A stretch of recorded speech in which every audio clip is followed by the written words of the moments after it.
Hello, this is Mike Lodge. Thanks for joining me. And this is the first of podcasts.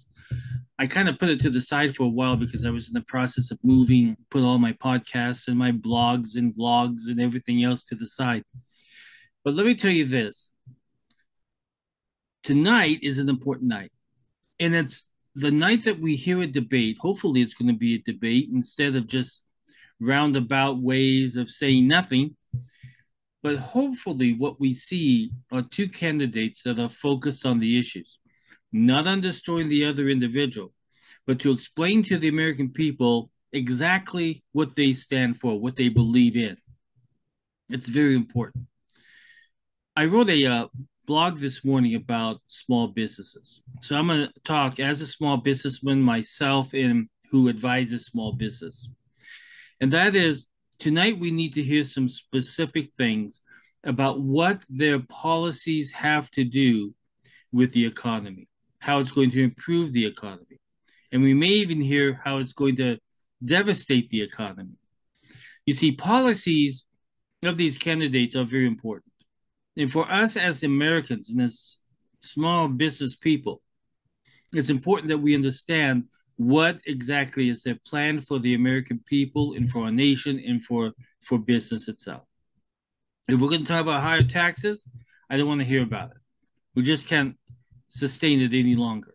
If we're going to hear about capital gains taxes, and if you're going to want to to raise the property gains tax, I'm sorry, I don't want to hear about it. What I want to hear about, because I've had to do this within my company, is how is the government going to cut costs? How are they going to reduce the cost of government? Instead of spending and spending, taxing and taxing, and creating more debt, how are we going to tackle that debt of the United States?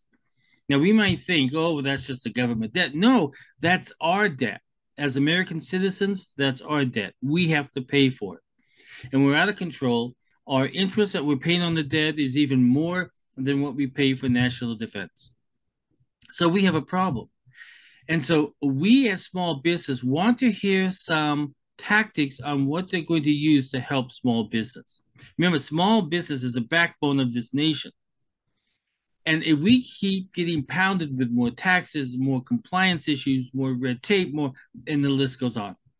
If we keep getting attacked as small businesses, we're not going to be able to create those jobs, create new companies, to create new innovation in the various industries that we represent.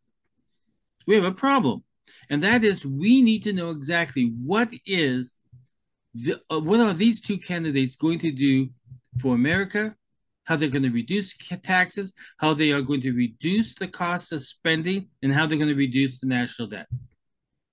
Americans are suffering. You keep hearing politicians saying, listen, America is in great shape. The economy is in great shape. Americans are living from paycheck to paycheck. When the American people are living from paycheck to paycheck, that is not a good economy. Some businesses might be doing very well. The Google and the Apples and those companies out there, they may be doing well. But we as US citizens, we as small business people, we are surviving every single day. So what these two candidates are about to say tonight is very important. I want each and every single one of you to listen because it's very important that we understand that these individuals have a plan. Now, we haven't seen any plans from Kamala Harris, but we have seen plans from Donald Trump. So we know where he stands. We know in which direction he's going. But we hear mixed messages from Kamala Harris. I'm not saying this because I'm pro Trump or pro Kamala Harris or whoever, because I'm an independent. But what I'm concerned about is that in order for us to plan for 2025 and beyond, we need to know exactly what her policies are that are going to affect each and every single American pocketbook and business pocketbooks. It's vital. We haven't seen it. I read her plan yesterday. I went into her website and I read the plan, and it was basically just basics. That's all it was, just basics. no in-depth study or no in-depth proposals. It was just basics, which means that she can go in any direction. I'm going to tell you a good example, a good story of that.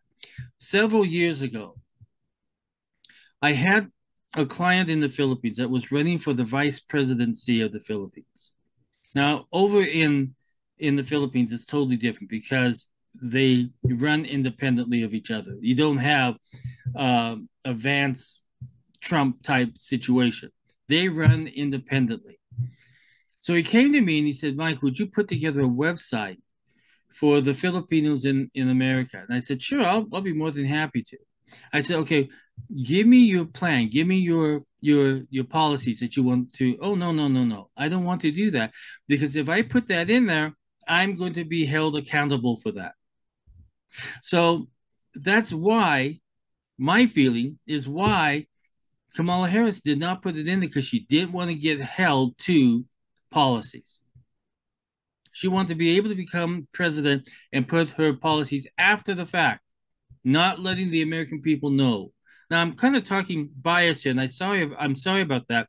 But based on my experience with politicians, that's sometimes what they do is they don't want to put it up front because they don't want to be held accountable.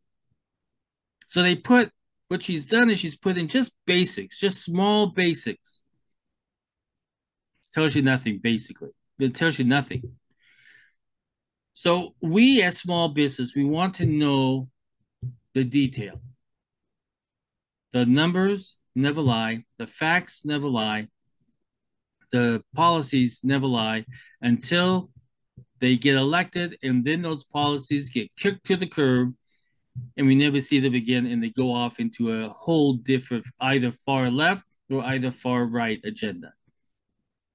We need that in writing. We need it explained to the American people tonight of exactly which direction are they going to take the United States.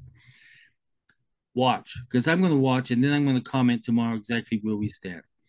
Listen, I just moved to Las Vegas, and it's a totally different experience. I've never lived out in this great of desert before, but I'm beginning to understand that here in Las Vegas and here in Nevada alone, it's a different type of voter. It's a different type of individual. I moved from South Carolina to Los Angeles to do some work on a project, and then finally here to Las Vegas. But I want you to know something. The individuals in each different state are not the same people that are voting in New York or voting in California. Each individual out there are very independent. They're not party driven, as you see in California, in New York. So they've got to be the two candidates have got to talk to the people of Nevada. They've got to talk to the people of Arizona. They've got to talk to the people of Utah. All these states out there between the East Coast and the West Coast, you have a totally different individual, totally different voter that sits there and listens and makes their decisions. So here we go. We're into the politics. We only have a couple of months left. Let's see what happens. But let's also listen tonight of exactly what's going on with these two candidates. This is Mike Lodge. I am the business advisor. I'll talk with you soon. Bye-bye.